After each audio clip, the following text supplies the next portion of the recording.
Check bounce కేసెస్లో accused ఎలాంటి defences తీసుకోవచ్చు అనేది ఈ వీడియోలో మనం తెలుసుకుందాం. నార్మల్గా వేరే క్రిమినల్ కేసెస్లో అక్యూజ్డే క్రిమినల్ అని ప్రాసిక్యూషన్ ప్రూవ్ చేయాలి, లేకపోతే అక్యూజ్డ్కి బెనిఫిట్ ఆఫ్ డౌట్ అనే రైట్ దొరుకుతుంది.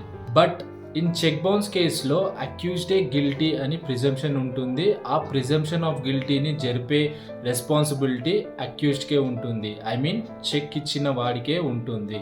ఇవన్నీ ఉన్నప్పటికీ కూడా చెక్ బౌన్స్ కేసులో డిఫెన్స్ అక్యూజ్డ్ ఎలా తీసుకోవచ్చో అనే పాయింట్స్ డిస్కస్ చేద్దాం. ఫస్ట్ వన్, చెక్ ఇచ్చేటప్పుడు అమౌంట్ అనేది మెన్షన్ చేయలేదు అని, ఆర్ చెక్ ఇచ్చింది సెక్యూరిటీ పర్పస్కి మాత్రమే బట్ వితౌట్ ఇంటిమేషన్ కంప్లైనెంట్ చెక్ని డిపాజిట్ చేశాడు. అండ్ థర్డ్ వన్, ఒకవేళ మీ సిగ్నేచర్ మ్యాచ్ అవ్వకపోతే ఆ సిగ్నేచర్ నాది కాదు, అది ఫార్జరీ చేశాడు అని చెప్పేసి మీరు డిఫెన్స్ తీసుకోవచ్చు. And fourth one, check issue చేసిన పర్పస్ గనక కంప్లైనెంట్లో డిఫరెంట్గా ఉంటే ఆ డిఫెన్స్ కూడా తీసుకోవచ్చు. అండ్ ఫిఫ్త్ వన్, ఒకవేళ complaint and notice 138 of NI act prescribed time line ప్రకారం లేకపోతే మీరు ఆ డిఫెన్స్ కూడా తీసుకోవచ్చు. సో ఇలాంటి చెక్ బౌన్స్ కేసెస్లో కంప్లైంట్ ఎలా చేయాలి, డిఫెన్స్ ఎలా తీసుకోవాలి అని మీకు తెలుసుకోవాలని ఉంటే మా టీమ్కి ఫోన్ చేయండి. And be a lawyer in your life.